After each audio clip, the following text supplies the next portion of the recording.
back to my channel. This is Ivana, and for today, we're gonna do the Jojowain o Totropahin Challenge. So, marami nagre-request nito. Binabasa ko kasi yung comments niyo. Gagawin na natin yan ngayon. At kung gusto niyo malaman kung sino mga jojowain ko, panoorin niyo to. Start na natin. So, si Monang namili ng mga lalaki. Ano to? Trip mo lang? Oo. Ang una nating question ay si...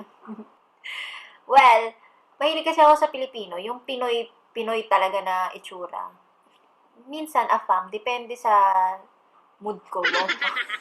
So, feeling ko para kay James, I mean, cute siya, 'di ba? Cute naman talaga. Pero, totropa. Okay, sunod. Alamang, jojowain. Crush ko to, okay. Wala kang magagawa. Sabi ko na to sa Boy Abunda interview ko. Sobrang gwapo niya, as in dagdag pogi point. Crush ko yung mukha niya. Tsaka gwapo. Gwapo. 君の虜になってしまえばきっとこの夏は充実するのも